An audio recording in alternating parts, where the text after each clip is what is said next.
And of course, it's always been a support system for CSSS to have Ram Punyani with us. And again, we have such an eminent panel, we did really don't need introduction.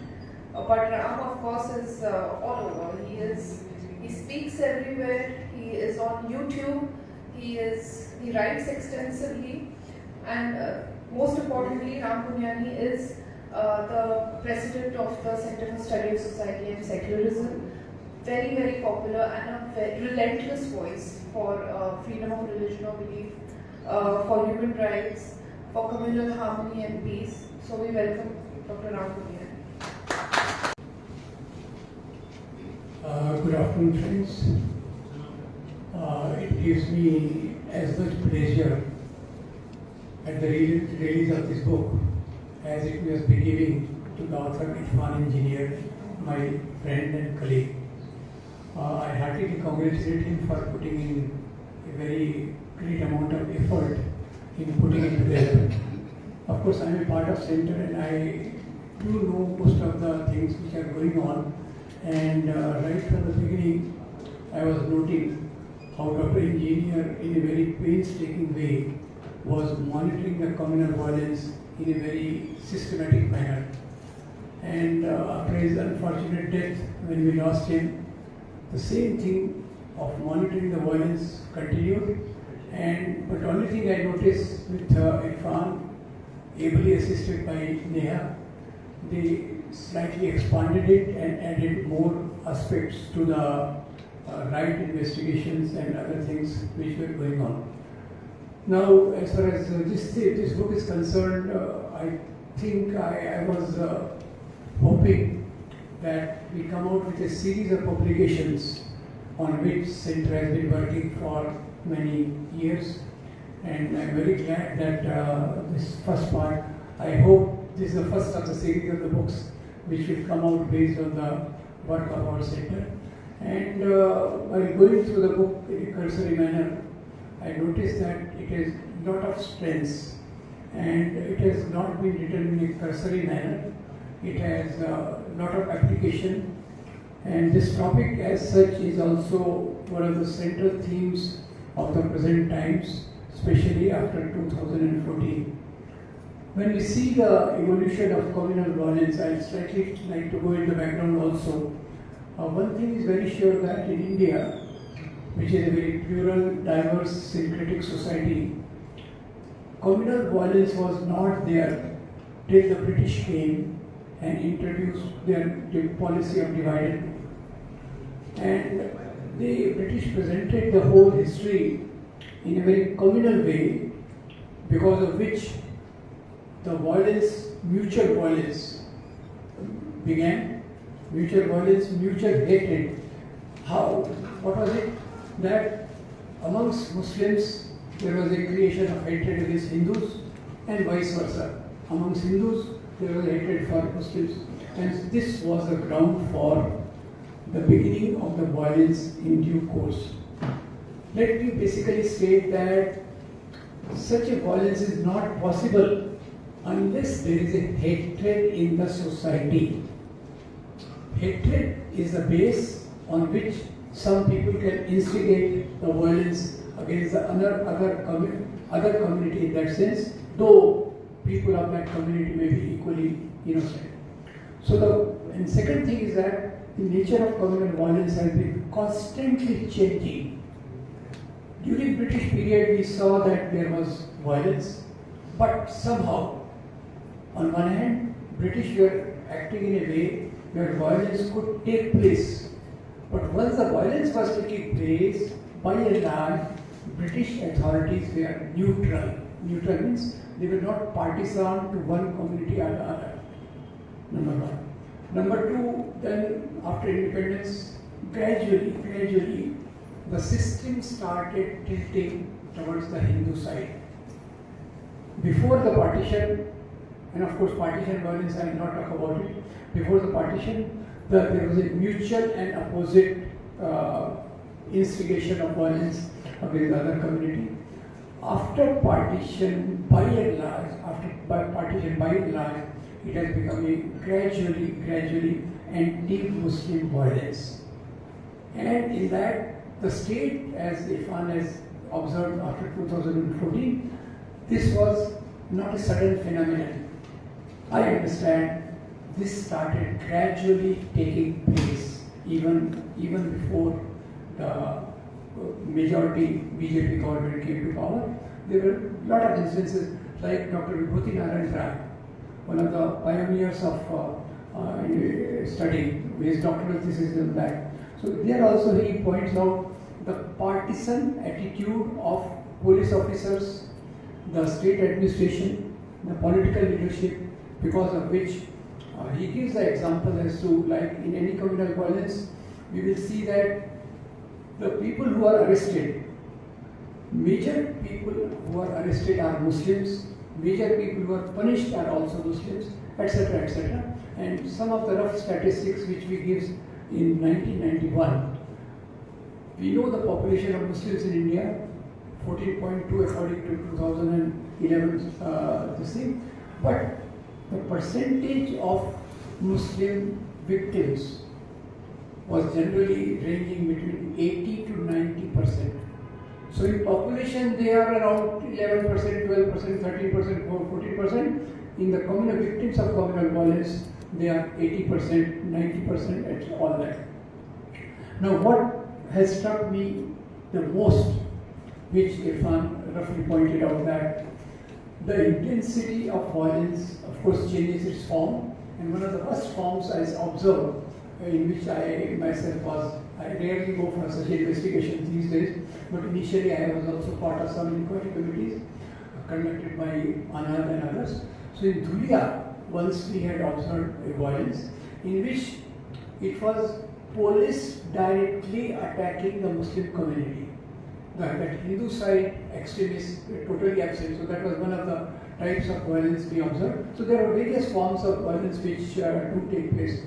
After 2014, what happens before that, I would like to say that I would like to emphasize on one point, which probably is a preview to the book, and probably my suggestion will be a chapter on that can be added as a background as to how hatred has been intensified against Muslim community.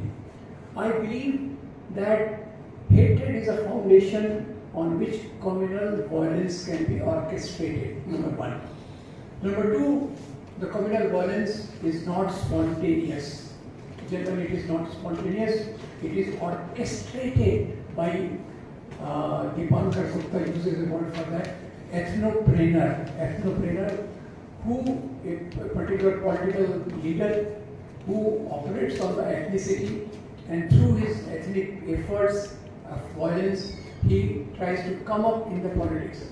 Of course, at a commonsensical level, I am fond of narrating one incident from the serial Tamas of Bhishma Sahani.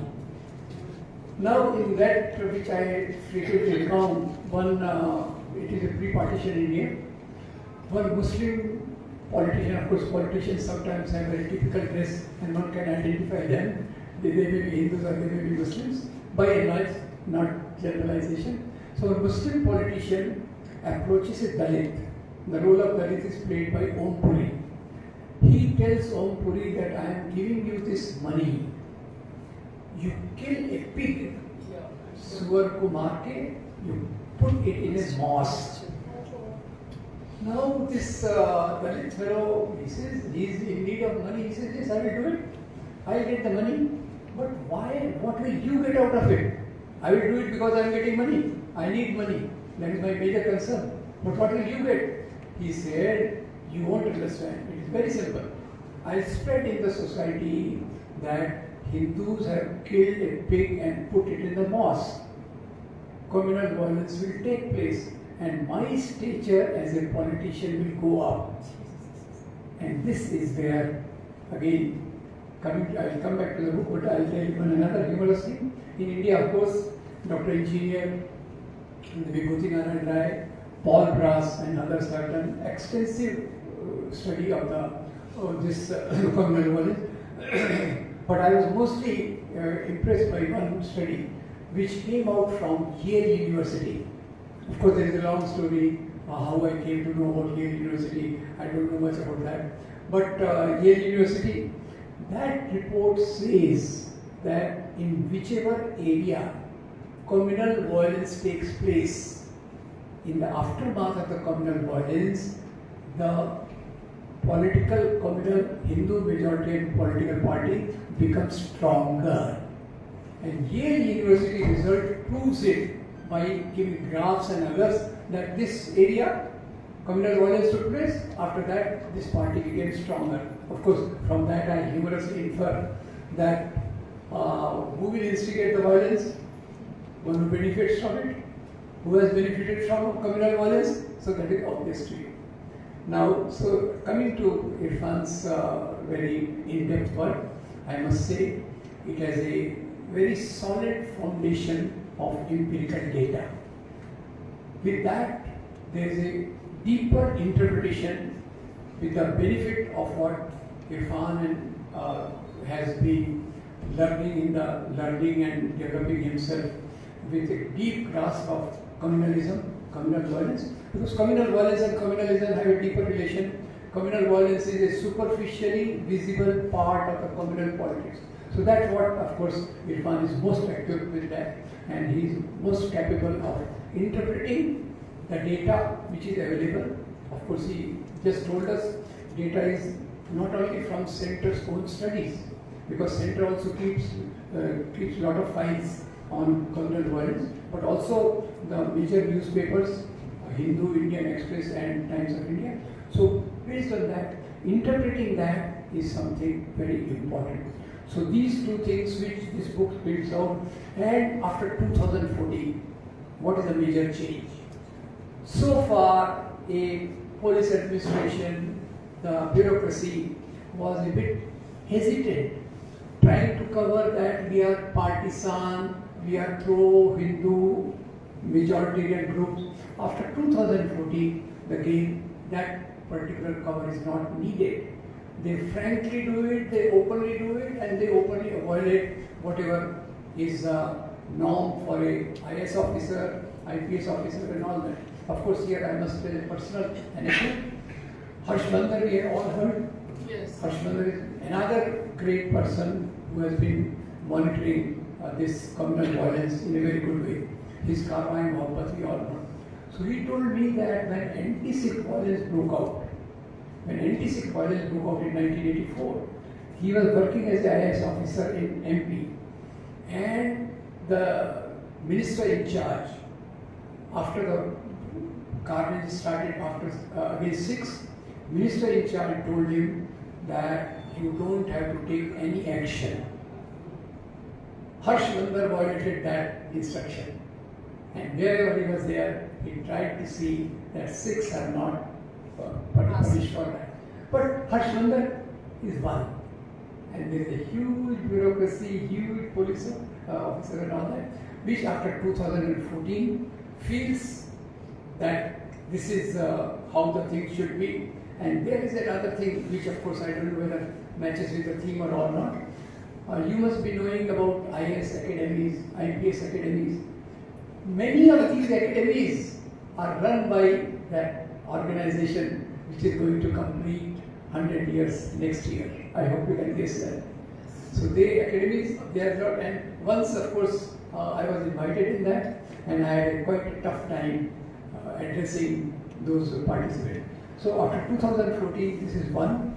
Second, which probably I don't know whether this fits into that, the type of signals, the dog whistles given from top to the middle rung to the lower rung of the ruling party, that instigates, that intensifies the hatred against the Muslim community.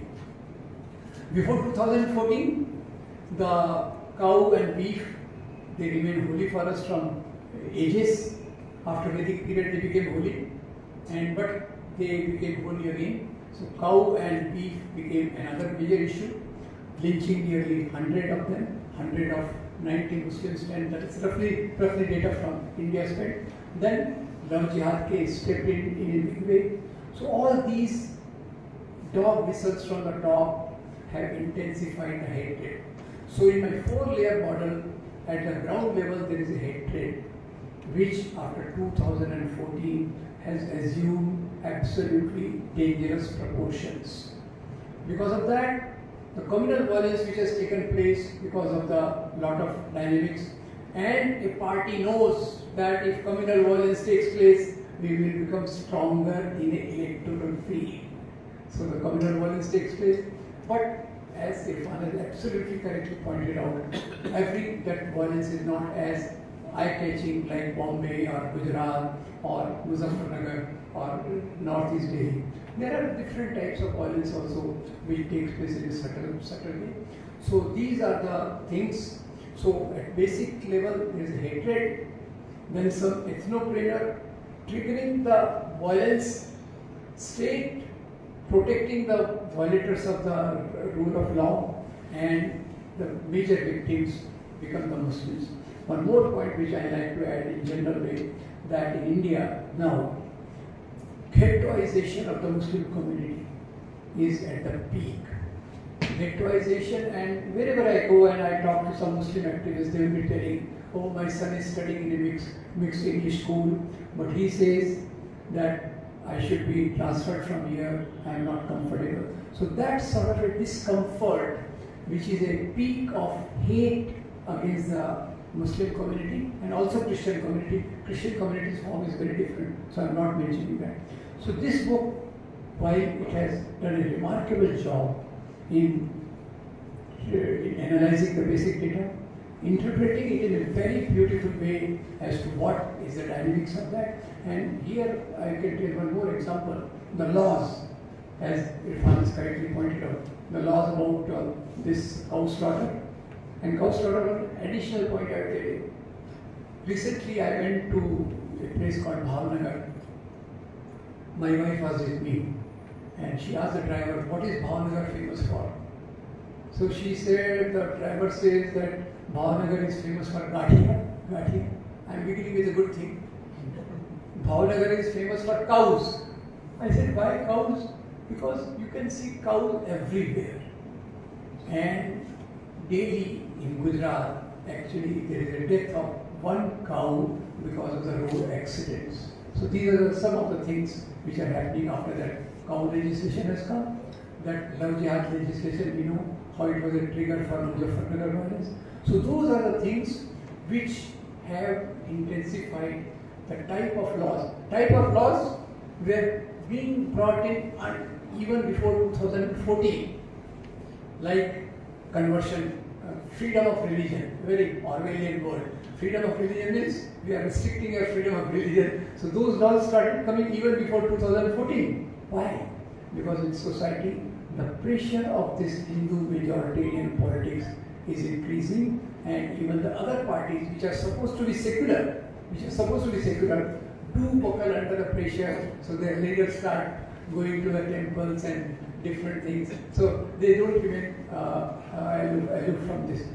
So these laws after 2014 blatantly being changed.